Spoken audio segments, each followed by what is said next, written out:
Deixa eu só confirmar. Como é que eu sei se está gravando ou não? Pessoal? Tá aparecendo aqui que você iniciou uma gravação. É? Aí eu nunca sei. Aqui também. Então, beleza. Pessoal, hoje é nossa última aula. E olha que legal. Vocês estão animados? Última aula de órteses e próteses. Na semana que vem, se eu não me engano, é dia 30, né? Nossa, tô É perdida. nossa linda prova. É, uma prova que eu vou dar 0 para todo mundo, só de raiva. Com um na frente. Tem resposta para tudo, hein, fértil, mulher? Gostei. Não. Aí a nossa provinha, depois, teoricamente, teríamos mais uma aula, mas aí vocês têm outras provas, né? Ou não? Sim. Tá. Aí a gente vê o que a gente faz no semestre que vem. Tentar organizar alguma visita, alguma coisa para vocês irem. Não consegui sair esse semestre. O cara me enrolou, mas o que eu vou fazer? Eu dependo de outras pessoas, né? Quem sabe? Bom, órteses compressivas, meias e malhas elásticas. Falando por esse nome aí, o que vocês entendem?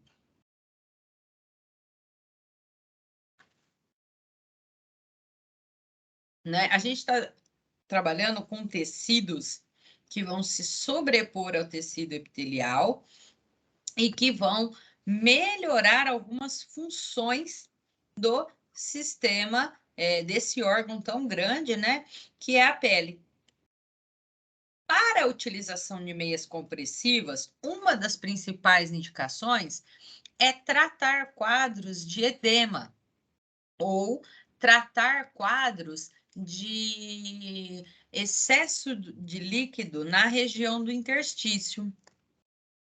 E para isso eu gostaria de fazer um pequeno remember sobre a utilização de edema. Descrição do que é um edema. O edema é o acúmulo anormal de líquido que fica localizado no espaço intersticial. Ele se apresenta nas cavidades corporais, em várias regiões, mas a maior evidenciação do edema está localizado no tecido epitelial ou na pele. Nós temos um desequilíbrio resultante de pressões, tá? Que atuam para mover esse líquido interno e externo de vasos linfáticos e que fazem com que, quando acumulado, ele aumente o diâmetro circunferencial, né? O que caracteriza como edema. Aqui, fisiopatologicamente falando, imagina que nós temos regiões de vasos sanguíneos, arteriais e venosos que desembocam sangue, conteúdo plasmático, nutrientes na região de interstício. Esse líquido circulante ou que fica depositado na área de interstício é o chamado líquido intersticial, né? Quando há absorção desse líquido para o espaço ou para os capilares linfáticos, passa a ser chamada de linfa e que vai seguir todo aquele trajeto da circulação linfática que vocês lembram de recursos terapêuticos manuais. Porém, quando nós temos excesso de depósito dessa concentração de linfa, dessa concentração de líquido intersticial, e o sistema linfático se torna incapaz de absorver este conteúdo, isso vai gerar uma retenção hídrica, uma quantidade de líquido que vai ficar parado, estagnado nessa região do interstício, desequilibrando o aporte da absorção, fazendo com que isso se torne um edema, uma área de excesso de conteúdo hídrico.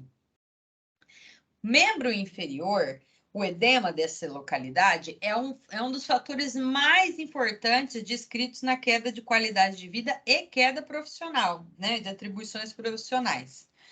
Ele desenvolve ou ele aparenta na pessoa que o tem sensações de desconforto como cansaço, sensação de peso, dificuldade de mobilização, amplitude de movimento restrita por barreira física e pode gerar alterações de caráter estético, com presença de vasinhos, alteração da coloração da pele, bem como alterações vasculares primárias que o desenvolvem e pioras com alterações secundárias vinculadas. Existe uma descrição da utilização, por exemplo, de edema ocupacional, que é aquele associado tanto ao uso de calçados inadequados para a execução das suas atividades profissionais, como o edema resultante de atividades profissionais de indivíduos que passam longos períodos em pé e com apoio sobre os membros inferiores. Este edema ocupacional, ele está muito vinculado a atividades como cabeleireiros, a atividades como professores e outras atribuições de pessoas que permanecem longos períodos em pé, mas que para andar de um lado para o outro, para realizar sua atividade profissional, tem um percurso pequeno, não tendo contrações musculares de coxa e perna adequados para favorecer o retorno linfático, tá? Bom, muitos indivíduos, inclusive, fazem uso de sapatos que são considerados inapropriados para as suas atividades profissionais, sapatos de salto muito alto, salto muito estreito, bico muito apertado, botas muito rígidas, que tornam o tornozelo bem limitado na sua amplitude de movimento e que faz com que inclusive, haja presença de líquido excedente na região intersticial dos membros inferiores. O edema ele é classificado pelo sinal de Godet ou sinal de Cacifo, classificado de 1 a 4, em que se realiza a compressão e que não apresenta marca de fixação, chamado de grau 1 ou sem graduação.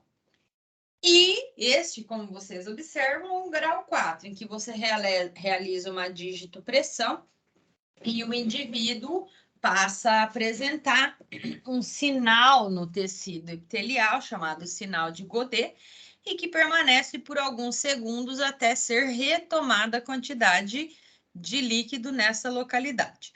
Isso aí, vocês lembram? A gente já falou lá em recursos terapêuticos manuais, quando eu falei de drenagem linfática, né? Só para exemplificar aqui para vocês, a divisão em quantidade de milímetros, aqui a magnitude em cruzes ou em graduações, né? E a comparação de áreas de edema ou de chamado linfedema. As doenças venosas crônicas, e aí já entramos mais específico em quadros patológicos, né? É um grupo de sinais e sintomas que resultam de alterações pressóricas e lesões na parede dos vasos sanguíneos venosos, chamada varize, vulgo varizes, tá? Esse grupo de sinais e sintomas, eles resultam no aumento da pressão superficial dessas veias ou desses vasos, tanto superficiais quanto profundo dos membros inferiores, em que o paciente refere sensação de peso, fadiga, dor, coceira, cãibras, né? Podemos ou não ter associado presença dos famosos vasinhos, né, que são aqueles formações vasculares na região periférica com coloração normalmente azulada, edema, alterações na pele, principalmente com aspecto de ressecamento, as dermatites, a lipodermoaterosclerose, que aí, não sei se já, que é bem essa imagem que vocês veem aqui, né? Muito comum em perna de idosos, ver aquelas veias saltadas, né? Com esse trajeto bem sinusoidal. Ah, vocês já devem ter olhado, né, na perna do vozinho, da vozinha, né? E ver aquelas veias bem estufadas externas. E as úlceras venosas em decorrência de deficiência circulatória localizada ali, tá? Muito perdão.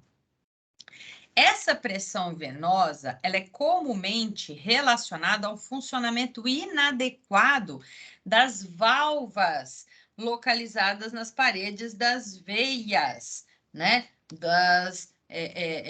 Dos vasos sanguíneos venosos. Este mau funcionamento faz com que durante a circulação de sangue, o sangue reflua, mantendo constantemente uma pressão aumentada e fazendo com que a troca gasosa e de nutrientes seja diminuída, porque se ali está estagnado de sangue não oxigenado e não nutrido, consequentemente eu não vou oxigenar e nem nutrir adequadamente pele, tecido muscular ou outras estruturas daquele membro inferior daquela perna. Essa incompetência leva à chamada formação varicosa ou de varizes. Pode apresentar-se trombose venosa profunda, síndromes pós-trombóticas, enfim, uma gama de doenças em decorrência dessa deficiência de circulação do sangue venoso e até a passagem do sangue arterial, tá? Essas alterações, elas comprometem as microcirculações e que faz com que haja presença de processos inflamatórios localizados, ou as chamadas erisipelas. Essas erisipelas resultam por ser uma inflamação de edema, diminuição de oxigenação, a hipóxia, e com a hipóxia, processo de degeneração celular ou danos teciduais que vão gerar presença de ulcerações, tá? Existem vários estágios, tá? Dessas alterações venosas, em que nós temos o grau sem alteração venosa ou grau 0, presença de pequenos vasinhos, e eu acredito que eu não sou a única aqui nessa aula, mas que todas vocês devem ter alguns vasinhos presentes em membros inferiores. Esse estágio não apresenta riscos ou não há um tratamento eficiente para corrigir. As veias varicosas que já são mais externas, veias varicosas associadas a dermatite e ó, aqui alteração de coloração da pele, e quando já há a presença de ulceração, que é a ferida localizada ali, tá? Quanto maior a graduação, pior é o prognóstico e o tempo de tratamento vai durar mais. Essa insuficiência venosa crônica, ela se refere a um estágio avançado da doença vascular que muitas vezes culmina com o aparecimento da ulceração. Nos membros inferiores, a insuficiência venosa, ela é a incapacidade gera a incapacidade de manutenção de equilíbrio, alteração na marcha, alto risco de quedas e possíveis fraturas desse indivíduo, portador desse tipo de patologia. Esse tipo de incapacidade acarreta um regime de hipertensão venosa crônica e que tardiamente leva a várias alterações da pele e do tecido subcutâneo logo abaixo. Essas alterações associadas a déficit oxigenativo e nutricional fazem com que a pele esteja apta a aparecimento e proliferação bacteriana, apta à formação de ulceração e deficiente ao processo de reparo ou regeneração tecidual. Então, aqui exemplificando, observem que quando nós temos alterações varicosas, nós temos regiões de refluxo, então aqui, ó, simulando as válvulas dentro do vaso venoso, em que, conforme o coração bate, o sangue é ejetado numa direção única, mas que, em decorrência do fechamento dessas válvulas, automaticamente existe um refluxo. Quadros de flebite, em que a região venosa se apresenta inflamada ou tromboflebite, trombosada, nós temos uma oclusão da passagem do sangue, fazendo com que obrigatoriamente o sangue venoso fique estagnado, né? Podendo, inclusive, ter formações trombóticas ou formações de trombos nessa localidade, que é o que vai gerar alterações de graduações maior na classificação das doenças vasculares periféricas, tá? Alterações da permeabilidade de vascularidade também faz com que a quantidade ou a concentração de líquido circulante saia com maior quantidade ou fique restrito dentro do vaso, lembrando que em quadros de edema ou insuficiência venosa, esse sangue passa a ser mais disponibilizado para a área ou para a região do interstício, formando assim edema intersticial e alterações de capacidade de manutenção da pressão intravascular do sistema nervoso, do sistema sanguíneo venoso, tá? Essa hipertensão crônica ocorre em função de incompetência das válvulas, né? Ocasionando obstrução de fluxo venoso, tanto de retorno como de passagem, que pode gerar quadros de trombose, e refluxo sanguíneo por meio de sistema valvular incompetente, que faz com que, obviamente, concentrações de plasma não possam ser absorvidos pelo tecido vascular e nem pelo tecido linfático. E é aí que a gente entra tanto com as técnicas de terapia manual, quanto com a utilização da cinesioterapia, para estimular via contração muscular, via compressão manual passiva, em que o terapeuta que aperta a perna ou a estrutura corporal do paciente, melhorar a capacidade de drenagem que essas estruturas vão apresentar. Os principais tipos de edema são ocasionados por obstrução venosa, linfática, o aumento da permeabilidade capilar arterial, ocasionados por queimadura, inflamação, alterações hormonais, diminuição de pressão oncótica ou hipoproteinemia, tá? Muito vinculada às deficiências de albumina que os pacientes cardiopatas ou pneumopatas apresentam, e por obstrução venosa causada por um aumento da pressão capilar. Pessoal, daqui de cara, mesmo que você não soubesse indicar uma malha ou uma meia compressiva, você já ia suspeitar que uma meia compressiva, por alterações, obstruções venosas e linfáticas, são extremamente importantes a indicação.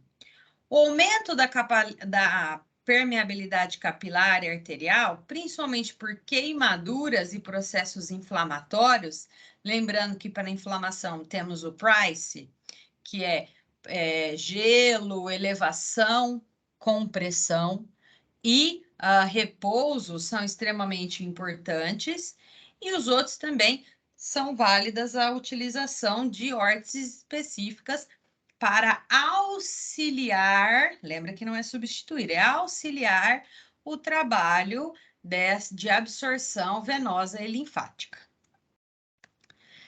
A terapia compressiva, ela tem como principal objetivo no trabalho do edema reequilibrar essas pressões e os tecidos na região intersticial, impedindo que as pressões externas exerçam efeito na região interna, de tal modo que eu possa fazer com que o vaso sanguíneo e linfático absorva aquela quantidade de líquido intersticial e dissemine para as regiões ao redor, né? Ou seja, esteja na circulação. A utilização de uma faixa compressiva, como vocês estão vendo aí acima, ou da indicação de uma meia compressiva, luva compressiva, malhas compressivas, tem aqueles macaquinhos, né? São feitas, em especial, quando o indivíduo, para quadros de edema, né? Quando o indivíduo tem essa propensão ou alta facilidade para gerar o edema, principalmente nas regiões distais, como forma de prevenir o seu aparecimento. E aí, uma curiosidade: enfaixamento compressivo é para tratar, para obrigatoriamente diminuir o quadro de edema. Utilização de meia, macaquinhos, sutiãs, luvas, enfim, são formas de prevenir o aparecimento do edema. Eles não revertem o edema quando aparecido, mas quando utilizado de forma adequada, previne a formação edematosa, tá? A maior indicação da utilização de terapia de compressão é no quadro de edema, mas ela se apresenta, a apresentação sobre os mediadores envolvidos em reações inflamatórias, quando a gente está usando o Price, e localizadas no nível microcirculatório, que pode explicar o alívio sentido com a aplicação ou a utilização de meia compressiva, faixas. As utilizações de compressões externas fazem com que o indivíduo não tenha necessariamente aquela sensação de peso excessivo sobre as pernas, não é? Então, aquela sensação de queimação de tornozelo e pé no fim do dia, muitas vezes fica bem minimizada. O indivíduo passa a ter mais força ou adequação para realizar as suas atividades cotidianas e de vida diária e facilita, muitas vezes, a prática de esportes, de atividades esportivas. Aquelas meias tipo panturrilha ou 3/4, 7/8, sei lá, sei lá não. Aquelas meias que são as de 7/8, que vem até acima do joelho, eles potencializam os fatores hemodinâmicos e são geralmente as mais indicadas para quadros de alteração venosa, né? Alteração de caráter vascular, tanto sanguíneo como linfático, e que, além de serem fáceis de vestir e terem melhor atenção do paciente, né? Uma grande parte dos problemas do sistema linfático, vascular, arterial, eles podem ser minimizados com a utilização desse tipo de dispositivo. Temos também o quadro chamado de linfedema, em que este quadro aparece pois os limites de capacidade de drenagem linfática fisiológica passam a ser extrapolados. Essa deficiência valvar se torna muito importante, fazendo com que haja acúmulo de concentração de líquido intersticial e diminuição de capacidade de absorção. O linfedema, ele, quando de forma precoce, é muito comum no sexo feminino, no início da puberdade e não tem uma causa específica. Subentende-se que se sua mãe apresenta quadro de linfedema, sua avó, membros da família, principalmente de caráter sanguíneo, existe uma alta probabilidade do indivíduo desenvolver o linfedema.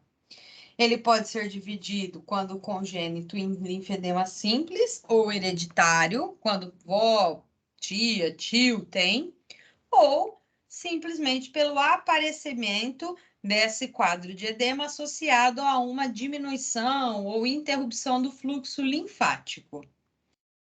A doença de Milroy, que é uma doença de caráter hereditária, ela vem presente desde o nascimento da criança e ela é caracterizada por uma insuficiência valvular com diminuição do número de concentrados de linfonodos, linfangiectasia, que é a obstrução ou diminuição das luzes dos vasos linfáticos e seus capilares, e grandes predisposições a lesões. Então, qualquer batidinha, qualquer raladinha, dá uma cortadinha, aquilo ali infecciona com grande facilidade. O congênito simples, ele até tem esse componente muito parecido com a doença de Milroy, mas você não tem um padrão hereditário. Ó, minha avó, minha mãe, minha tia não tem esse linfedema, ele apareceu em mim, tipo, fui premiado, tá? Aqui, ó, a gente observa, né, uma perna que está fazendo a utilização da meia compressiva e plus ainda o enfaixamento compressivo pelo alto grau edematoso que se encontra, tá? Lembrando que o enfaixamento compressivo não é feito apenas após cirurgias vasculares ou cirurgias linfáticas, mas que pode ser utilizado como tratamento principal no tratamento, na reabilitação ou na contenção de danos em decorrência do linfedema primário ou do linfedema congênito. Mas também temos quadros de linfedemas secundários, ocasionados por lesões teciduais locais e lesões teciduais graves, quadros de erisipela e suas recidivas, bem como celulite, e celulite não é a celulite que você está habituado a pensar que tem nas pernas ou na porpança, tá? E sim processos celulares inflamatórios. Aquela celulite que a gente olha e dá raiva no espelho é chamada de fibroedema geloide. É outra coisa, e esse inchaço é porque você está retendo o líquido das cachaças que nós tomou, né? Mas isso não vem ao caso, né? Isso aí não é o que nós estamos conversando hoje. Brincadeiras à parte, essa estase venosa é muito recorrente, principalmente porque o linfedema ele é causado por um excesso de edema local que favorece a proliferação de quadros bacterianos com formação de processos inflamatórios e algumas lesões do tecido epitelial.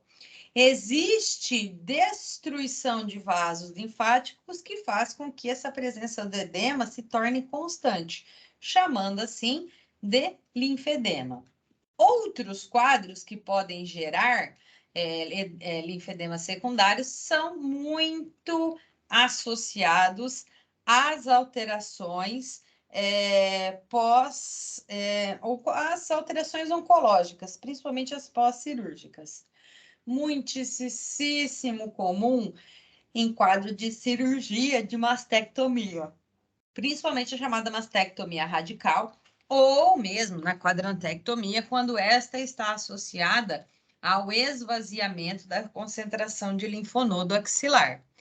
E aí, aqui ao lado, a gente observa um quadro extremo de linfedema de membro superior, né, em que não tem divisões bruscas da articulação do punho, quase não tem subdivisão do cotovelo, né? Esta é uma paciente que provavelmente deveria fazer o uso da bandagem compressiva, ou existem algumas cirurgias, né, que são feitas para esses quadros de linfedema, mas em decorrência do quadro dela, não sei se talvez fosse importante, tem que fazer uma avaliação adequada. Metástase de tumores malignos, tanto da região de membros inferiores como de membros superiores, são extremamente importantes, tá? Porque normalmente não só a cirurgia de retirada daqueles linfonodos, mas os quadros de utilização de radioterapia podem lesar as regiões linfonodais, fazendo com que haja presença de edema e formação de linfedema. A fibrose, como eu falei, pós-radioterapia, e lesões teciduais, a linfangite aguda por presença de streptococcus, que são vários tipos de bactérias.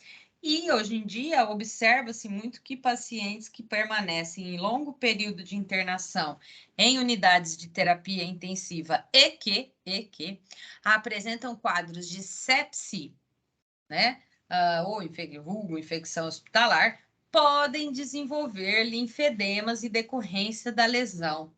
Não é muito comum, mas alguns estudos relatam essa presença, né, de linfedemas secundários, mas normalmente é um paciente que já evolui para quadros mais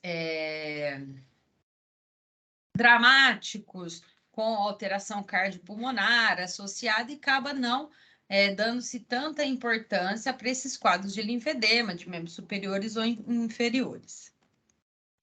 O linfedema, ele é subdividido em estágios, do 0 ao 1, em que no estágio 0 você tem o aumento parcial, tá vendo que uma perna está um pouco maior do que a outra, um braço um pouco maior do que o outro, mas sem alterações significativas na função ou nos contornos anatômicos. No estágio 2, nós já temos leve perda de função com alteração do aspecto da pele, ela se torna mais brilhosa, mais distendida.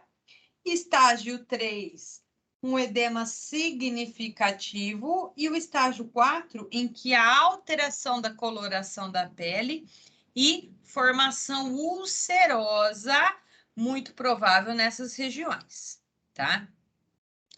O linfedema, após cirurgias de mastectomia, abdominoplastia, as cirurgias plásticas em gerais, são muito comuns quando o paciente não se submete ao tratamento posterior a esse tipo de cirurgia. E aí vocês ficariam impressionados de pensar que uma pessoa paga, sei lá quantos R$1.000 para fazer uma abdominoplastia e depois economiza e não fazer a fisioterapia. E é muito mais comum do que a gente pode imaginar. Bom, o tratamento da fisioterapia é embasado nas técnicas de cinesioterapia, mecanoterapia, eletromassoterapia, em especial a massagem e a drenagem, mas as indicações de órteses devem ser feitas e reforçadas pelo fisioterapeuta. Admitir um paciente, trabalhar com ele a educação e a orientação de que, depois desse seu processo cirúrgico e decorrência das suas limitações, existe a necessidade de fazer a utilização da órtese, não é? E ela é de uso constante. A meia compressiva pode ser retirada quando o indivíduo, em casos ocupacionais, não for permanecer longos períodos em pé. Pode ser retirada quando o indivíduo for realizar o repouso, principalmente o repouso no leito. Em quadros mais drásticos, retirado um pouco antes do paciente tomar seu banho, para que ele já venha a relaxar, a repousar em seu leito, tá? E aí, pessoal, aqui existe um ciclo, né, de tratamento e manutenção em que se observa que a utilização dos chamados skincares, que é o tratamento da pele com a oleosidade natural ou aplicação de medicações, o tratamento de utilização de cinesioterapia ativa ou ativa assistida, a utilização de compressões por bandagens e bandagens firmes ou a utilização das meias compressivas e a drenagem, seguindo um fluxo constante e contínuo. Bom, aqui vocês estão vendo uma perna que você fala, meu Deus, não é possível que essa pessoa não ponha meia, não faz uma bandagem, enfim. Os efeitos são a redução do edema e do linfedema, o aumento do fluxo ou da circulação venosa e linfática, redução do refluxo de sangue venoso, que vai ficar estagnado nesse vaso, e a melhora da drenagem de linfa local com aumento da microcirculação local e melhora da função muscular. Mas temos um pequeno adendo. Alguém aqui já usou meia compressiva? Quem nunca usou, eu deixo pôr dia 30. Ou ver, né? Pôr não, porque eu não vou tirar. Uma vez que tira, não dá para pôr essa merda. É um trem, vocês vão ver. A meia compressiva, cadê vocês? Eu fechei porque fica uma telinha super chata aqui no meu coisa. Oh.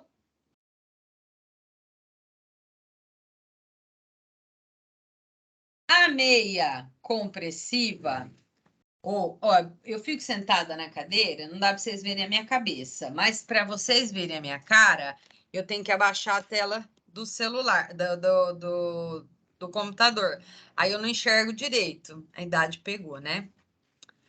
A meia compressiva, ela é formada, olha aqui, de um tecido elástico, grosso, altamente extensível e que comprime a região, no caso da panturrilha, pode estar localizado sob todo o membro inferior, em forma de meia calça ou em forma de macaquinhos compressivos.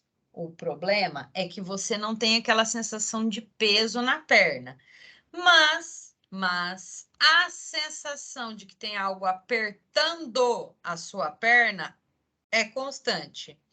E aí chega a irritar e cansar a pessoa da utilização desse tipo de dispositivo. Além do que, por ela ser um material grosso e elástico, ela também superaquece as estruturas epiteliais, né? A tua perna fica bem quente.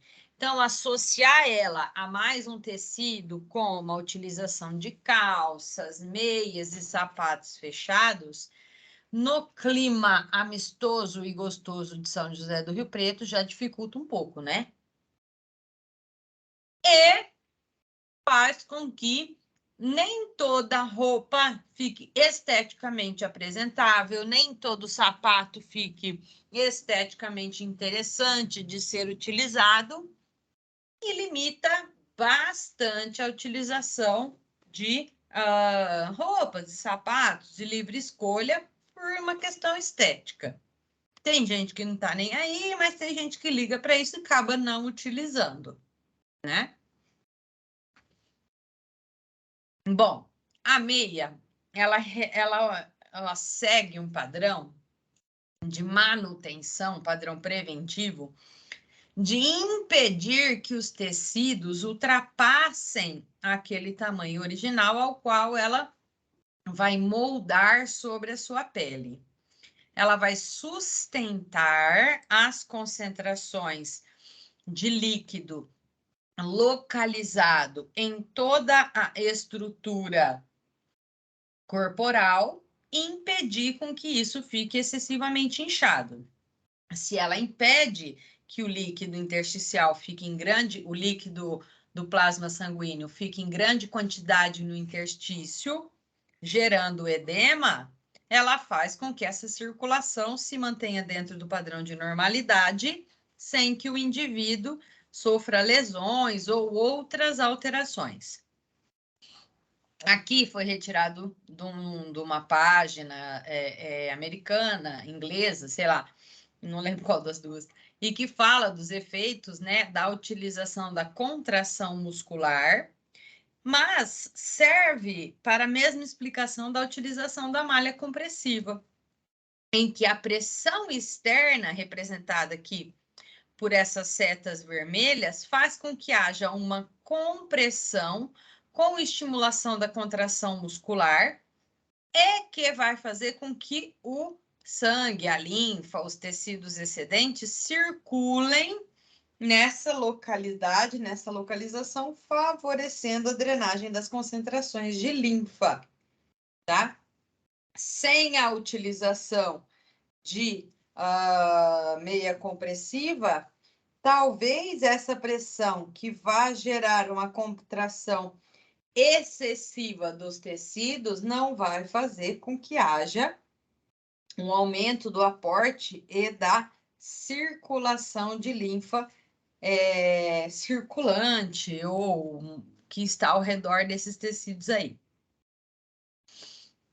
Aqui, nesse trabalho que foi publicado por Lynn Davis em 2014, vocês observam que as alterações superficiais e profundas, elas estão próximas de sofrerem presença de refluxo de concentração de linfa em indivíduos que permanecem por um longo período em pé.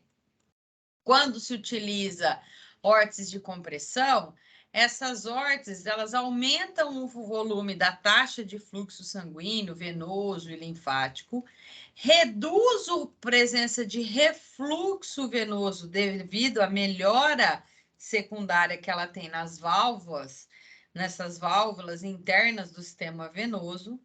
Existe, obviamente, um risco bem pequeno de tromboembolismo, porque eu não vou ter concentração de sangue restrita, e por não haver concentração de sangue restrita, ele não vai coagular, portanto, não vai formar presença de trombos, não vai trombosar, e a microcirculação e oxigenação cutânea vai se tornar melhor, mais aumentada, favorecer a hidratação natural da pele e a manutenção da concentração de células de defesa, para que essas bactérias e vírus que chegaram na superfície do nosso corpo não possam causar maleficência para a gente, tá?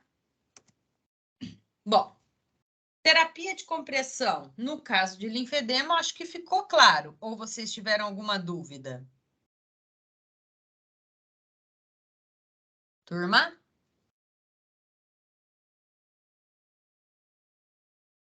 Gente? Oi. Ah, bom. Pode falar, gente. O preço da mensalidade é igual, viu? Bom, para os quadros de queimadura, a pele, ela sofre lesões em graus muito avançados e que, em decorrência do seu processo de circulação, de cicatrização, ela gera processos inflamatórios com presença de edema muito significativos. Quando a gente tem alterações ou perda da área da derme e parte da epiderme, a água e o conteúdo sebáceo também ficam alterados, fazendo com que aquele tecido queimado esteja altamente apto à presença bacteriana, que vai gerar processos inflamatórios e infecciosos e lesões de reversibilidade, bem como o paciente pode ser submetido a um quadro de colocação de enxerto, né? Para que haja oclusão ou o fechamento daquela área lesional. No início do processo de reparo tecidual, quando tem só queimadura ou quando há a presença de cirurgias de enxertia, existe a probabilidade da formação de uma cicatriz de caráter hipertrófico, em decorrência do calor ou da lesão, gerar lesões de irreversibilidade e o tecido que vai crescer ali ao redor também passa a ser um tecido com características diferenciadas e muitos com presença de cicatriz hipertrófica. Essa cicatriz ela é influenciada pelas forças compressivas e forças essas que a gente pode utilizar com o enfaixamento compressivo ou com a presença de utilização de malhas compressivas para minimizar o efeito desse tipo de cicatrização. Ou minimizar a presença, por exemplo, de aderências cicatriciais ocorridas nas cicatrizes, principalmente de caráter hipertrófico. E aí vocês lembram da aula de queimados que cicatrizes de queimados geram muitas aderências. Essas aderências limitam e impedem que futuramente esse indivíduo tenha mobilidade ativa para as suas atividades de vida diária ou profissional. A gente pode indicar ou utilizar as terapias de compressão quando a cicatriz estiver ativa, ou mostrar sinais de vascularização, cor avermelhada, arroxeada. E a terapia compressiva pode ter sucesso enquanto tiver esse sinal de vascularização importante, mesmo que tenha 1 ano, 1 ano e meio de idade. Aqui, a gente observa o indivíduo sendo submetido à terapia de enfaixamento compressivo, em que se utiliza faixas compressivas de maior densidade, ou tá vendo como é transparente aqui, ou aqui, de menor densidade, para que essa estrutura, que no caso é representada por um indivíduo queimado, possa se regenerar de uma forma melhor, evitando a presença das aderências de cicatrização, o que vai fazer com que a estrutura corporal apresente-se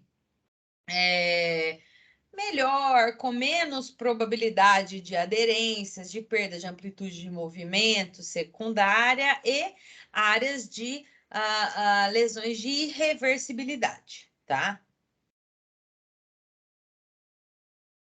Bom, em geral, quando essas feridas pós-queimadura elas passam a estarem cicatrizadas em torno de 10, 14 dias, a pressão talvez não seja tão necessária nas queimaduras mais superficiais.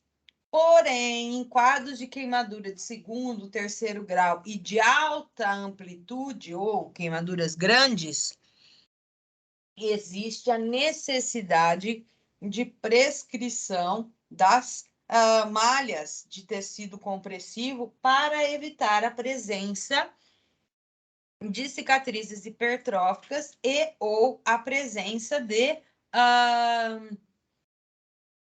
áreas de, como fala? De aderências ou de malformações cicatriciais, tá? Aqui, a gente consegue observar indivíduos que foram submetidos, né, a diversos tipos de cirurgias para retirar, olha esse pé, são pés diferentes, né? Para diminuir a presença de aderências pós-queimaduras, olha esse aqui, até os dedos estavam repuxados, né? Fizeram cirurgias, mas poderia ter sido revertido esse tipo de cirurgia em decorrência da utilização do enfaixamento compressivo. Aqui nós temos o trabalho da fisioterapia junto ao paciente grande queimado, olha lá, todo o membro inferior queimado, com a presença do enfaixamento, provavelmente aqui deve estar numa fase bem aguda, né? Esse aqui não é o enfaixamento compressivo, é só uma gaze para ocluir a região da queimadura e provavelmente tem medicação e fármacos, que é um curativo realizado pela equipe de enfermagem. Aqui já é uma faixa compressiva e o fisioterapeuta associando a mobilidade e o movimento do membro para evitar áreas de aderência cicatricial, em que uma aderência cicatricial, como vocês estão vendo aqui, geram deformidades de irreversibilidade, com perda de congruência ou com perda de capacidade motora. Olha a pele, como ela ficou hipertrófica e como repuxou toda essa estrutura.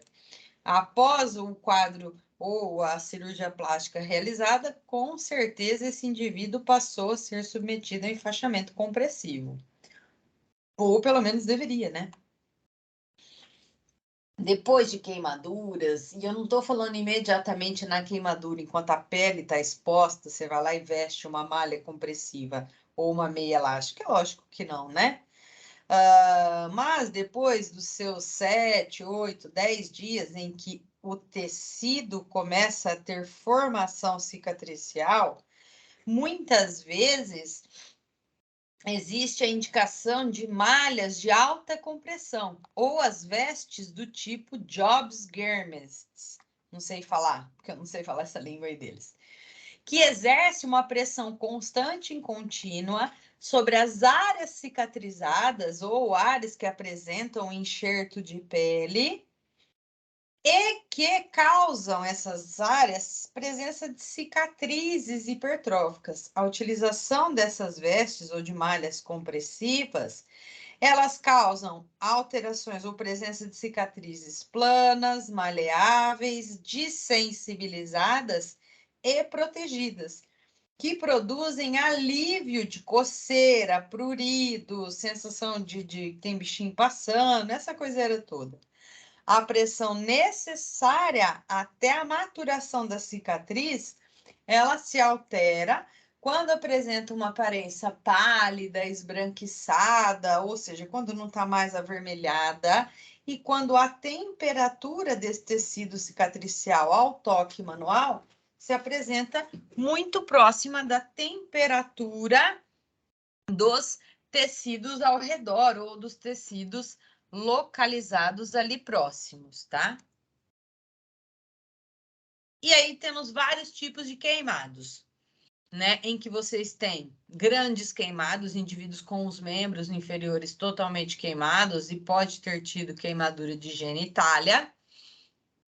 Este não é um enfaixamento compressivo, é uma atadura de oclusão, porque o paciente foi submetido a uma utilização de medicação, pomada, gel, sei lá. E aqui, de cortar o coração de todo ser humano, um bebê altamente queimado, com lesões da cabeça, queimaduras do rosto, braço, peitinho, costas, pernas. Mas vocês podem observar com a utilização da veste de Jobst Germst, né? Para realizar a compressão dessas estruturas e evitar o aparecimento de lesões cutâneas em decorrência da presença da formação de cicatrizes hipertróficas locais aí. Bom, em queimadura, o fisioterapeuta ele está envolvido 100% na prescrição, quando necessária, do tipo, do tamanho, do modelo das malhas compressivas.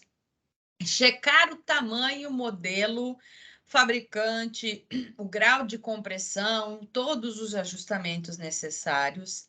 Você, fisioterapeuta, é responsável por vestir junto com o paciente essa malha, ensinando e orientando a ele ou aos seus responsáveis a utilização dessa malha compressiva e orientar e observar o aspecto de higiene que o paciente tem com ele ou com a utilização da malha compressiva. Orientar quanto à necessidade do uso contínuo e constante, e nesse caso é igual colete de coluna, né? Utilização 23 horas por dia. Vai tirar só para tomar banho. O resto tudo se faz com a malha compressiva. E observar estabilização, quadros de ganho, se existe a necessidade de apertar esta malha compressiva e prescrever placas de silicone, pequenas barras locais para realizar compressões em áreas mais adequadas. Essas placas de silicone, elas entram principalmente quando nós temos áreas côncavas, como região de axila, área de externo, áreas da coluna lombar, que por mais que você coloque uma malha super compressiva, você tem aquele aumento da concavidade que vai fazer com que a estrutura não consiga necessariamente comprimir, né? A estrutura não, Esqueci. Como chama? A malha compressiva não vai conseguir envolver aquela estrutura. Então, a gente faz a utilização ou a prescrição de diversos dispositivos auxiliares, como os chamados calços.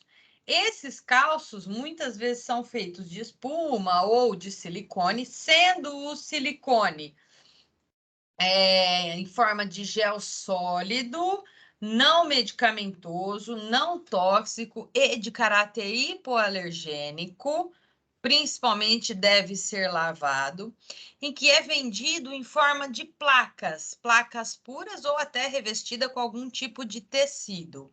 Eles podem ser recortáveis para melhorar a adaptação ou para facilitar a colocação, né? Porque nós temos indivíduos com estruturas de altura e largura diferenciada, mas você pode tentar moldar ou modular mediante a sua necessidade.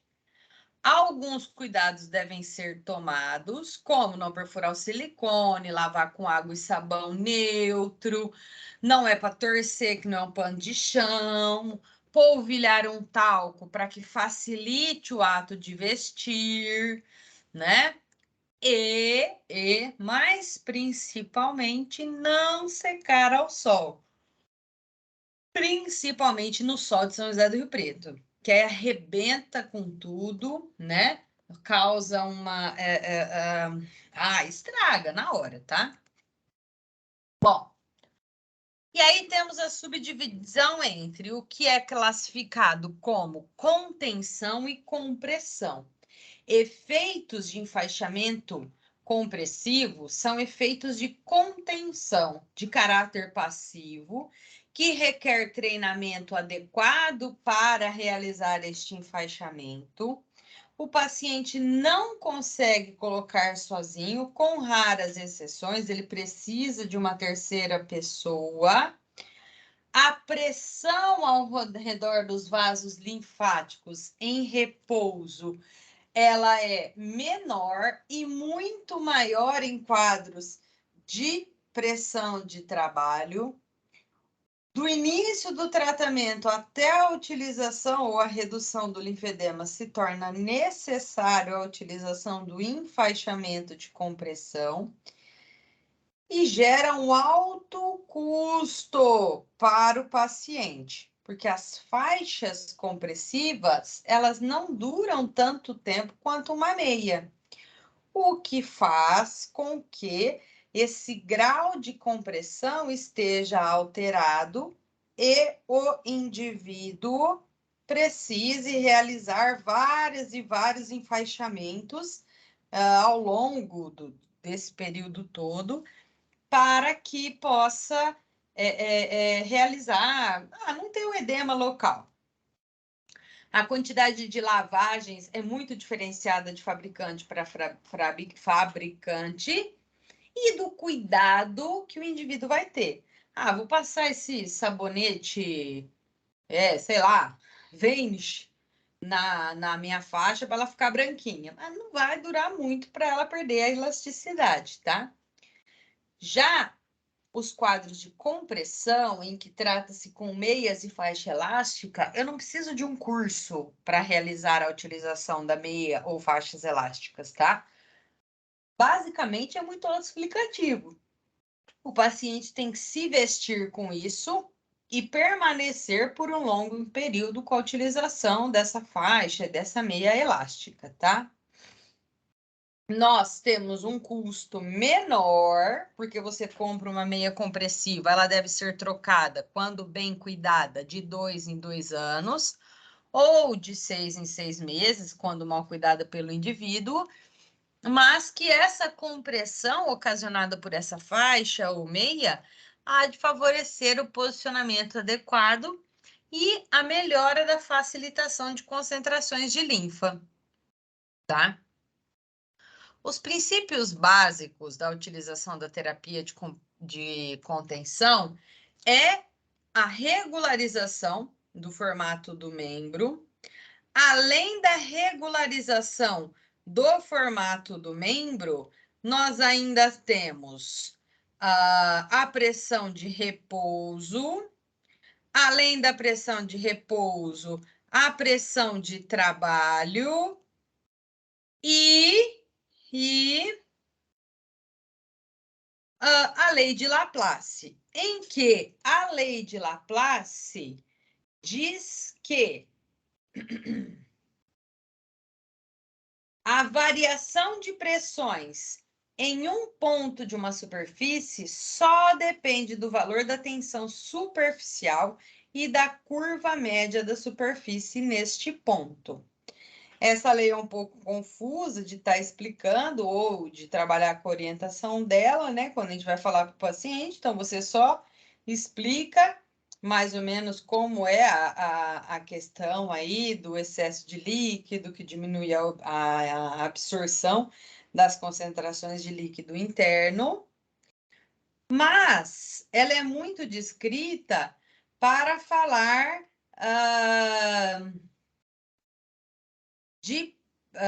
da probabilidade de que possui a fragilidade dessa lei de se aplicar apenas em situações em que os resultados possíveis apresentam alguma equivocação ou alguma alteração.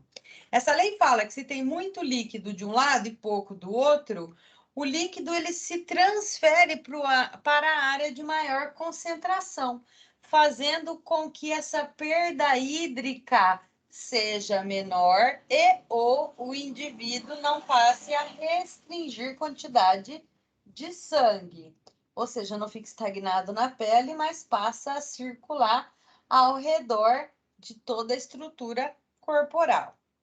A pressão do membro ela é proporcional à tensão da atadura durante o enfaixamento compressivo, bem como o número de ataduras. E essa pressão do membro ela se torna inversamente proporcional à circunferência desse membro e à largura da atadura. Então, existe a necessidade de ataduras não muito finas, mas não muito grossas e que sejam repassadas várias vezes com componente elástico para impedir o edema localizado aí. Bom, as medidas básicas de prescrição de um macaquinho são a medida do busto, cintura e quadril, a circunferência de perna, coxa, braço e antebraço e a circunferência de pescoço quando necessário. Aqui eu coloquei algumas fotos, concordo que poucas, mas existem inúmeras quantidades de macaquinhos e dispositivos de compressão. Eu sugiro que vocês procurem o site da Yoga, Shanila Yoga, que é uma loja aqui de Rio Preto, né, que oferece esse tipo de dispositivo. E em Rio Preto também temos a Modelado. Não é incomum a utilização desse tipo de meio de compressão quando o indivíduo está em fases finais da gravidez. A mulher passa a utilizar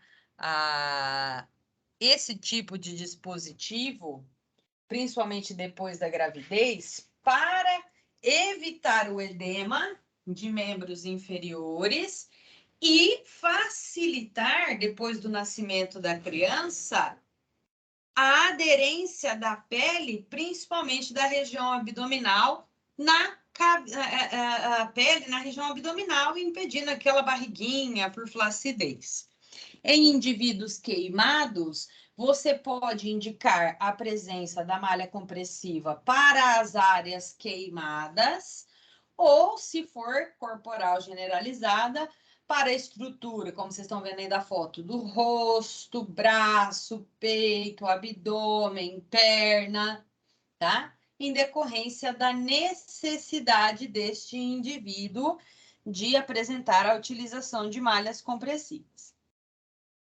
As contraindicações são subdivididas em contraindicações absolutas e relativas. As absolutas A insuficiência cardíaca congestiva, principalmente quando não compensada, em decorrência da concentração de líquido que vai ser comprimido das regiões periféricas, sobrecarregando o sistema cardiorrespiratório. Trombose venosa, não só de membro superior, como de membros inferiores.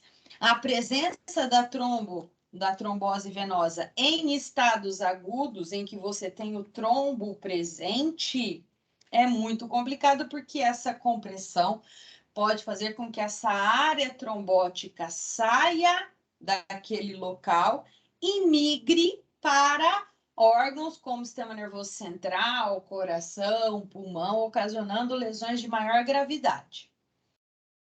As doenças obstrutivas periféricas avançadas, principalmente porque essas doenças arteriais obstrutivas periféricas avançadas culminam com o aparecimento de ulcerações e neuropatias em estado avançado, que o indivíduo apresenta quadros de lesão, principalmente em decorrência da diabetes ou do hanseníase, que o indivíduo apresenta quadros de alta irreversibilidade das lesões presentes e muitas vezes acabam com desfechos de amputações parciais. Aí já entra a prescrição de outro tipo de órtese ou de prótese. As contraindicações relativas são os processos infecciosos, principalmente processos infecciosos do tecido epitelial, mas que não apresentam ulcerações, as flebites, quando controladas, se o indivíduo apresentar alergia ao material, lembrando que o material é composto por uma porcentagem de conteúdo de lycra, e a lycra é ela não é um tecido natural, né? Eu não sei do que a lycra é feito, mas tem gente que às vezes tem, e aí dá coceira, incomoda, mas tenta-se utilizar outros recursos e distúrbios de sensibilidade, principalmente com a presença de alodínea. E essa hipersensibilidade dolorosa, chamada alodínea, ao toque, vai se tornar insuportável a utilização de malhas e meias compressivas, até porque a malha e a meia compressiva permanece com uma alta aderência, né? Ela fica colada na estrutura corporal ali e vai fazer com que a presença de dor, e muitas vezes dor de caráter insuportável, fique localizada naquele... fique piorada, né? A pessoa não vai suportar aqueles quadros de dor porque a pele vai estar em estimulação cutânea constante. Tudo bem? Bom, nesse artigo publicado em 2013, lógico que na língua inglesa, eles falam da utilização de recursos coadjuvantes ao tratamento da fisioterapia, em que a combinação da fisioterapia e de compressão descongestiva, junto com a utilização de dispositivos auxiliares de caráter compressivo, meias, luvas, macaquinhos, sutiãs, favorecem a melhora da circulação sanguínea e linfática. Este artigo aqui, ele é um guideline de prática clínica para o tratamento de câncer de mama, e ele deixa bem claro que a fisioterapia, com a utilização da drenagem linfática por compressão e as massagens, reduzem a presença da quantidade de líquido excessivo na área do interstício, mas que apenas a utilização da drenagem linfática e da massagem terapêutica adequada não vão manter por períodos prolongados este tecido não edemaciado, o que faz com que a gente tenha a necessidade da utilização de dispositivos que mantenham esse quadro de não presença edematosa, tá? Aí, pessoal, eu coloquei aqui nessas fotos para vocês uma aplicação de bandagem funcional para estimulação do sistema linfático. Hoje, muitas pessoas trabalham, fisioterapeutas, dentro de centros cirúrgicos com a utilização da bandagem terapêutica dentro do centro cirúrgico. O médico termina a cirurgia. Terminou a cirurgia, o fisioterapeuta, ele deitado na mesa de cirurgia, já faz a aplicação da bandagem, fica 24, 48 horas, né? Faz-se novas aplicações até a primeira semana, quando vai iniciar a drenagem manual. Pessoal, não foi descrito nessa aula, eu não utilizei isso para falar como fonte de utilização de órtese, para trabalho de edema, enfim, porque não há ainda comprovações científicas que descrevam o efeito da bandagem terapêutica, tá? Como somos um curso de nível superior que trabalhamos com a prática baseada em evidência, vou ficar devendo para vocês. Mas eu deixo de tarefa para a vida que vocês mantenham o estudo e a observação. Porque a utilização da bandagem, a utilização de malhas compressivas, meias compressivas, enfaixamento compressivo, se faz necessário para toda e qualquer subárea em que a fisioterapia vai trabalhar. Se você for trabalhar com estética, cosmética, dermatofuncional, você vai prescrever isso aí mais do que você prescreve receita de bolo para a tiazinha aqui do lado, tá? Mas pensando que atleta tem entorse e faz utilização do método Price, que é a compressão associada. Lembrando que aquela senhora da geriatria, aquele meu paciente neurológico, aquela minha senhorinha do reumato também vai apresentar edema de membro inferior. E muitas vezes, como forma preventiva, eu posso utilizar a indicação de faixas elásticas, meias compressivas, é excessivamente importante para que você faça uma indicação adequada quando necessário. E aí eu vou te dar um exemplo da minha prática clínica. Estava eu atendendo um senhor idoso que, por pisar em falso, sofreu um entorse de tornozelo, queda da própria altura e fratura do maléolo lateral. Foi para centro cirúrgico, realizou a cirurgia de osteossíntese metálica, colocou placa e parafuso, fixou bem, fratura consolidou, estava ótimo.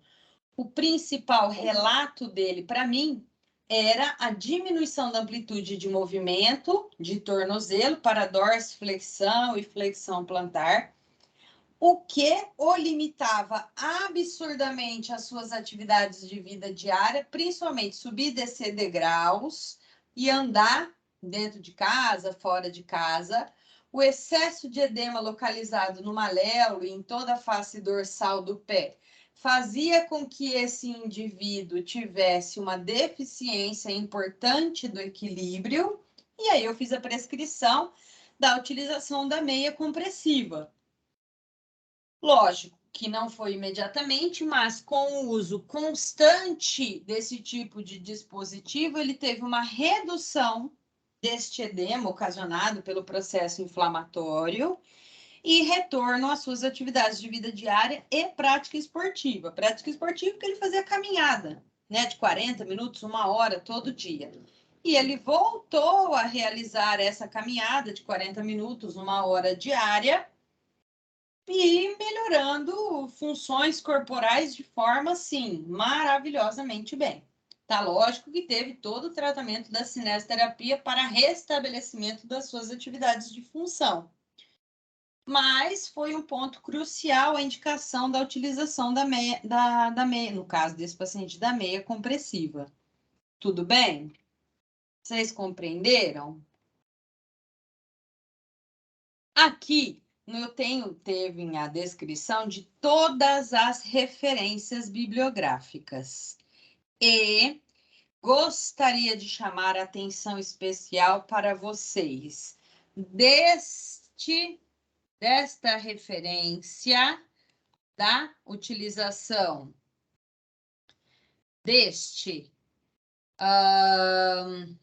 relatório de recomendação elaborado pelo Ministério da Saúde, em que se faz a utilização de meias elásticas compressivas para o tratamento de insuficiência venosa crônica, em que eu me embasei quase que totalmente nele para realizar a nossa aula, e o projeto Diretrizes, tá? Em que no projeto Diretrizes nós temos, ó,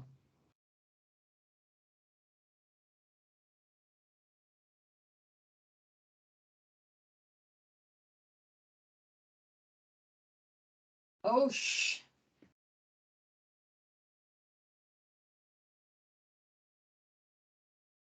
não vai querer abrir, depois vocês copiam lá, faz assim, ó, opa.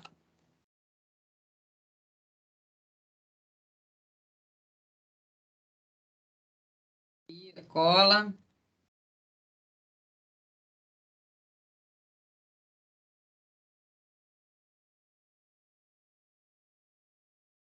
Vocês conseguem ter a observação e a leitura desse tipo de material, que também fala da utilização de meias compressivas e explica o que é a dor, o conforto, veias varicosas, edema. É bem interessante, bem importante. Fala da fisiopatologia. É bem legal esse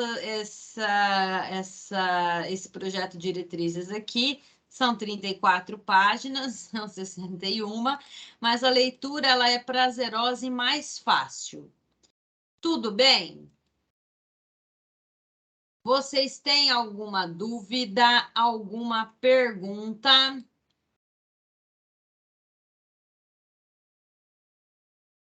Gente, vocês estão vivos? Não. Não, morreu? Sem dúvida. Não. Tranquilo, professora. Então tá. Olha como vocês me tratam mal. Vocês nem assistem. Olha, tem dois aqui que nem viram. Vocês nem falam comigo. Fica aqui sozinha. Fala comigo, João. Ai, que raiva, ele não tá online. Oi, professora. Hoje eu tô assistindo, hein? Eu quero nota de trabalho. O que você quer? Nota de trabalho. Gente, mas olha, eu peço atenção. Olha o que eu ganho. É mentira, eu não te vou amo. pedir nada. Eu peço atenção para vocês. Vocês ficam o quê? Pedindo trabalho, pedindo... Ai, devia fechar a câmera de novo, de raiva. Não. Estrupício. Meu povo, semana que vem, dia 30, né? Prova, feliz, contente. Mas ó, animem-se, tá acabando. Depois desse semestre do outro, é só o resto da sua vida. Só isso. Só, tem pouca coisa. Tranquilo. Então tá, obrigado pela atenção. Meu povo, fico à disposição. Pode sentar e chorar. Senta e chora, que é preciso. Ó, fico à disposição para qualquer dúvida. Manda no WhatsApp. Como sempre, eu demoro. Semana que vem, lá na faculdade, não sei a sala, provavelmente a mesma que vocês fizeram prova da outra vez. Okay. Mas a gente fica por ali, mais ou menos próximo da sala dos professores, ou eu vou mandando no grupo, aonde vai ser, tá bom? Tá bom. Então, um beijo. Professora. Tchau. Beijo, até mais. Tchau, professora. Boa noite. Boa noite.